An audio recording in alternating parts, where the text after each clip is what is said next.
हर दुखियारी को सुख दिए, हर अंधन को आंख दिए, लंगड़ा को पाँव दिए, निर्धन को धन दिए, निपुत्री को पुत्र दिए। ऐसे करते करते माता रानी आज तक बढ़ते चले जा रहे हैं। आप लोग कभी भी आइए रनकिनी मंदिर, आप लोग हर मनोकामना आप लोग का पूरा होगा। हेलो गाइस, आपको रनकिनी मंदिर के बारे में आप लोग को पूरी तरह जानकारी देंगे। हमारे यहाँ बाबा जी बैठे हुए हैं, तरुण कुमार महापात्रा जी। नमस्ते बाबा। खुश रहिए, सदा सुख रहिए। मैं यहाँ के पुजारी हूँ, पंडित श्री तरुण कुमार महापात्र मेरा नाम है। हाँ। ये माता रानी हम उनका जो है वन दुर्गा, उनका नाम है माता रंकणी। दुर्गा की एक रूप है माता रंकणी। आज यहाँ पर जो विराजमान हुए हैं माता रंकणी देवी का 200 साल से पहले की घटना है। और ये माता रंकणी बहुत जागृति देवी है। बहुत दूर दराज से आदमी लोग आते हैं, हर इंसान की तमन्ना पूरी होते जा रहा है। आज तक ये जो भी देख रहे हैं सब श्रद्धालुओं का देन है, सब जनता की देन है। पर ये माता रंकणी देवी जो है कि ये एक्चुअली शिखरभूम डिस्ट्रिक्ट के एक छोटा सा रंगामाटी गांव के निवास करने वाली थी। और ये माता रंकणी जो है कि 12 साल जब होता है एक जुग 12 साल, तो हर 12 साल में एक ये नरबली खाते थे। नरबली वहाँ पर जब नरबली खाते थे तो हर 12 साल में एक तो नरबली दिया जाता था। और ये माता रंकणी देवी एक छोटा सा रंगामाटी गांव में विराजमान थे। वहाँ पर पूरे दिन भर गाँव वासी लोगों का वहाँ पर भरमाल सेवा जतन चल रहा था। प्रतिदिन माता रंकणी का सेवा जतन, पूजा अर्चना, दिया बाती के लिए पूरा गांव भर गाँव वासी लोगों वहाँ पर विराजते थे। तो एक दिन ऐसा हुआ कि माता रंकणी को पूजा सेवा करने के लिए गांव में एक पंच बैठाया। ग्रामीण लोगों सब पंच बैठ करके बातचीत किया कि ये निर्णय लिया कि माता रानी को जगने के लिए, माता रानी को प्रहरी देने के लिए, माता रानी का सेवा अर्चना के लिए हर घर घर का एक एक दिन का पाली किया जाए, ताकि सब कोई आदमी लोगों ने यहाँ पर लीन हो जाते हैं और हर किसी का काम पर बाधित हो जाता है, जिसके कारण एक एक दिन का पाली कर दिया जाए तो अच्छा रहेगा। तो वही निर्णय हुआ। अब निर्णय वही हुआ, पर एक बात वहाँ पर रह गया कि अगर 12 साल जिस दिन कंप्लीट होगा, जिस दिन माता रानी का नरबली का खाने का दिन होगा, उस दिन पूरा ग्रामवासियों को जिम्मा पर नहीं लेगा। ग्रामवासियों उसमें कोई रिस्क नहीं लेगा, पर जिसके भाग में पड़ेगा उस दिन वही उसका नरबली का व्यवस्था करेगा। हर 12 साल में, हर 12 साल में 12 साल में एक जुग होता है। इंसान तो कहते हैं जुग जुग हो गया, पर बहुत इंसान को आज तक ये पता नहीं है कि एक जुग कब होता है। 12 साल जब कंप्लीट होता है तभी एक जुग होता है। एक नरबली नरबली खाते थे वो समय। तो वही निर्णय लिया गया, ठीक है ये तो बहुत बढ़िया बात है कि हर एक एक दिन का एक एक घर का पाली कर दिया जाए, तो ताकि हर गाँव वासी लोगों ने अपना अपना काम धंधा पे लगे रहेंगे। तो ऐसे करते करते करते करते चल गया। ऐसा समय आया, संजोग में 12 साल कंप्लीट हो गया। उस दिन एक निपुत्री बूढ़ा था, जो बूढ़ों का अपना कोख में बच्चा नहीं था, पर एक बच्चा वो गोद लिया हुआ, बचपन से एक बच्चा को गोद लिया हुआ था। वो बच्चा जवान हो गया। वो जवान बच्चा जो है उनको मालूम नहीं है कि मेरा ये धर्म पिता है। किसी तरह से कानो कान भनक नहीं हुआ था कि इसको गोद लिया हुआ था। और जिस दिन माता रंकणी ने नरबली खाएंगे उस दिन उन्हीं लोगों उनका पाली में पड़ा हुआ। तो बूढ़ा बड़ी चिंतित में पड़ा हुआ, बड़ी दुखित में पड़ा हुआ कि आज हम लोग कहाँ से लाएँ, क्या करें, किसका बच्चा को लाएँ और कहाँ से खोज के दें।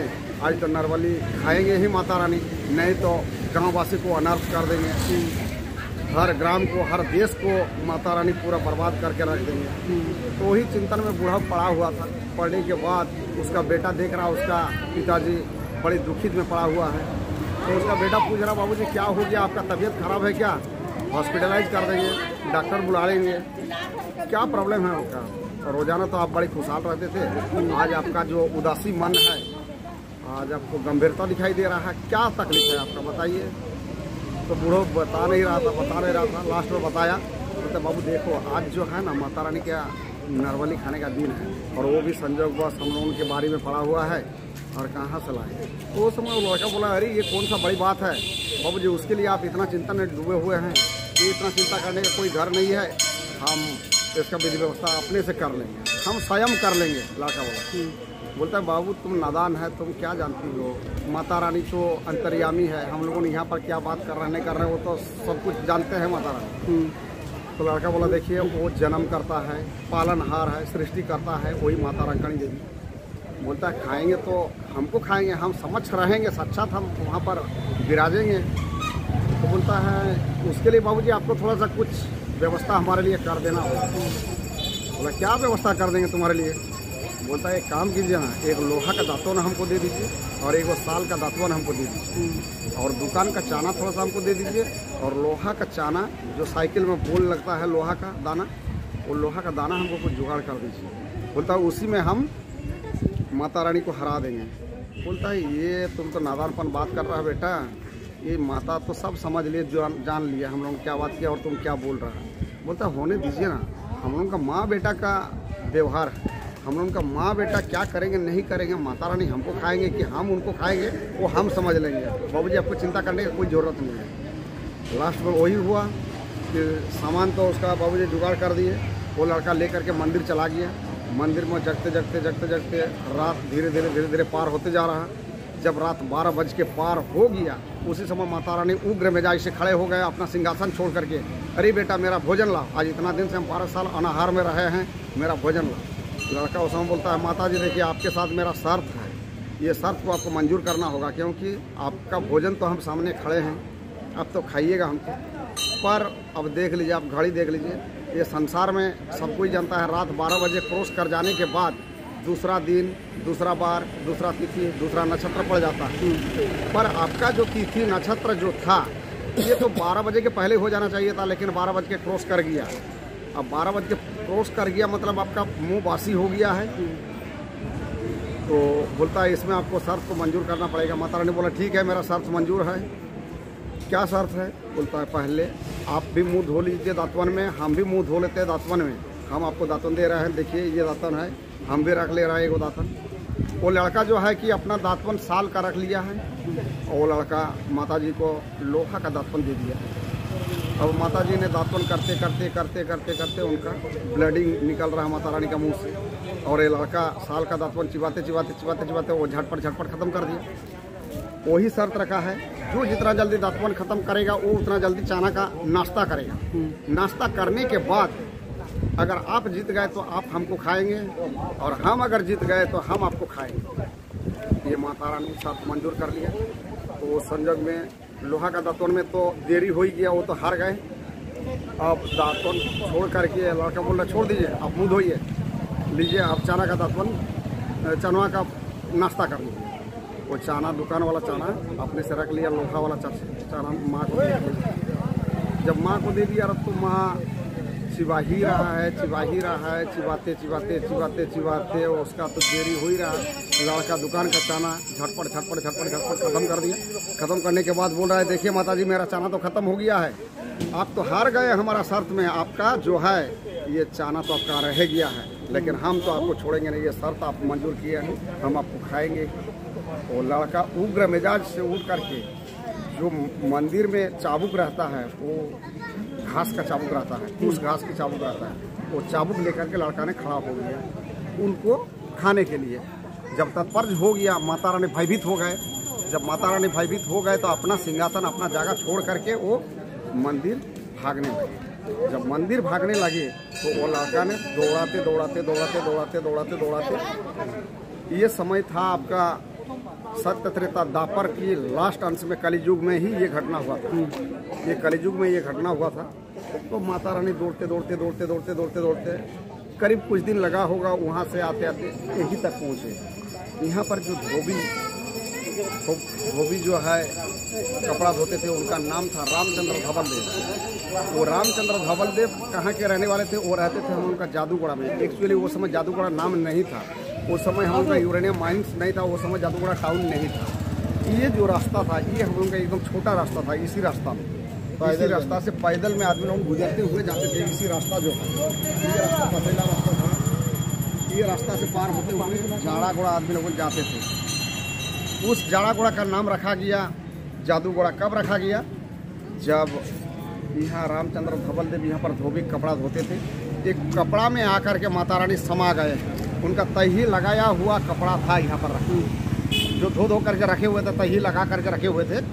उस कपड़ा के गद्दा में माता रानी आकर के समा गए, और समा जाने के बाद वो कहे कि बाबू तुम अगर आज हमको बचा लेगा, हमको कोई मारने के लिए आ रहा है, अगर तुम हमको आज बचा लेगा तो हम तुमको मुँह मांगा वरदान देंगे, तू जो चाहेगा वही हम तुमको देंगे।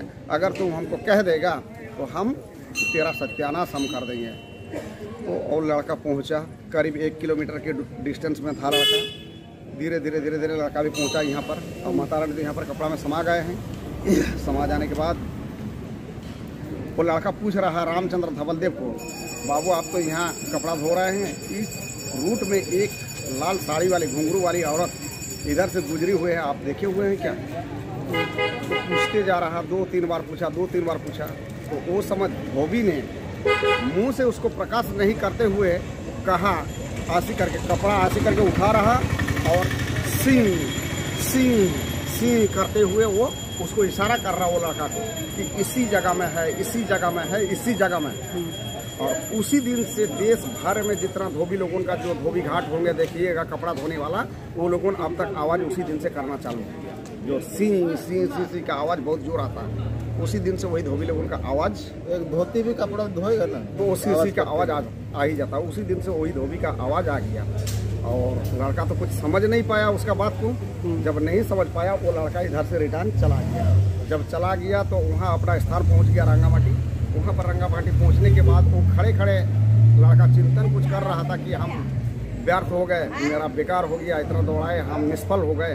वैसे वो सोचते सोचते सोचते सोचते वहाँ पर पाषाण हो गया वो लड़का। उस जगह का नाम रखा गया ग्वालपड़ा बोल करके, अभी भी है वो जगह। और ये धोबी जो है, धोबी के हाथ में जो कपड़ा बचा हुआ था वही कपड़ा को वो बंडल करते हुए वो लेकर के गया। और जिस कपड़ा में माता रानी समा गए थे वो कपड़ा तो चूरचूरा हो गया, एकदम पत्थर जैसा हो गया। माता रानी वहाँ समा गए, जितना कपड़ा का तही लगाया हुआ था, जितना कपड़ा उठा ही रहा उतना कपड़ा पाषाण बन गया है, चूरचूरा हो गया है। तो वही धोबी अभी सोचने लगा कि अरे यार मेरा तो सत्यानाश कर दिया। हम तो अंतरात्मा से कहे कि इसी जगह में है, इसी जगह में, इसी जगह में, ये मेरा अन्याय हो गया। और वो समय आदमी लोगों जो है कि झूठ बात कभी नहीं बोलता था। उस समय आदमी लोगों झूठ बात एकदम नहीं कभी बोलता था, सच बात पर ही जाता था। तो वही वो अपने आप को अंतरात्मा को ये किया कि बोला आज जो हम वही बताए कि इसी जगह में है, इसी जगह में, इसी जगह में, इसी से मेरा सत्यानाश हो गया। अब इतना कपड़ा हम कैसे आदमी लोगों को डिस्ट्रीब्यूट करें, कैसे आदमी लोगों को दे, मेरा रोजी रोटी कैसे चलेगा, बाल बच्चा कैसे चलेंगे। वो इसी चिंतन करते करते जो हाथ में थोड़ा बहुत कपड़ा था वो कपड़ा लेकर के वो जाड़ा गोड़ा गया। वो जाड़ा गोड़ा उनका झोपड़ी उपड़ी था। कोई जाड़ा गोड़ा में जब रात भर हुआ, रात में नींद उनको आ ही नहीं रहा, चिंता से डूब गया आदमी। जब भोर भोर कुछ हुआ उसी समय हो सकता उसका आँख लग गया होगा। उसी समय माता रानी सपना दिए, जाओ तेरा हम सत्यानाश कुछ नहीं किए हैं, तेरा हम मुँह मांगा वरदान हम दे रहे हैं, इस धर्मभूमि क्षेत्र की तुम राजा बनेगा, इस धर्मभूमि क्षेत्र के राजा बनेगा। आज से ये धर्मभूमि स्टेट होगा और तेरा सूबे होते होते जय जयकार होगा और तुम यहाँ से राजा बन के जाएगा। तो सूबे होते होते माता रानी का वरदान से यहाँ पर रामचंद्र धवलदेव, ये जाड़ागोड़ा निवासी का था, वो धर्मभूमि क्षेत्र के राजा बन गया। अब राजा बना कहाँ? अब घाटशिला में जाकर के राजा बना। घाटशिला में राज स्टेट बना उनका, वो राजा बन गया रामचंद्र धवलदेव। तो वो चिंता किया जब कि माता रानी के वरदान से हम आज राजा बने तो नित्य हमको माता रानी का तो पूजा अर्चना करना जरूरी है, पर हम घाटशिला से जाड़ागोड़ा रोजाना कैसे जाएं। तो उसके कारण वो अपने घाटशिला में माता रंकणी का मंदिर निर्माण किया राज स्टेट में। वो मंदिर माँ रंकणी का चल रहा है वहाँ पर घाटशिला में, वहीं से पूजा करते करते करते करते वहाँ पर राजा रह गए। यही है इनका कहानी। उसके बाद जो है यहाँ माता रानी जो रह गए थे, ये माता रानी हम लोग का जो पूर्वज है वो लोगों को सपना दिए कि मैं यहाँ पर माँ रंकाणी का नाम पर विराजमान हूँ, आप लोगों का हाथ से मैं पूजा चाहता हूँ। तो उसी दिन से आज हम लोग का ये जो परंपरा है, पुजारी लोगों है जो है, इनका दादा का नाम दीनबंधु है, उसका परदादा का परमानंद है, उन्हीं लोगों को सपना हुआ। सपना में उसी दिन से यहाँ पर एक घनघोर जंगल में पूजा आरंभ किए। ये पूजा आरंभ करते करते माता रानी अपने प्रकट हुए यहाँ पर, सब जनता की हर दुखियारी को सुख दिए हर अंधन को आँख दिए, लंगड़ा को पाँव दिए, निर्धन को धन दिए, निपुत्री को पुत्र दिए। ऐसे करते करते माता रानी आज तक बढ़ते चले जा रहे हैं। यही है इनका कहानी माता रानी का। धन्यवाद धन्यवाद। तरुण कुमार महापात्रा जी का बहुत बहुत धन्यवाद, जो रनकेनी मंदिर के बारे में बताएं बहुत ही विस्तार से। आप लोग कभी भी आइए रनकेनी मंदिर, आप लोग हर मनोकामना आप लोग का पूरा होगा।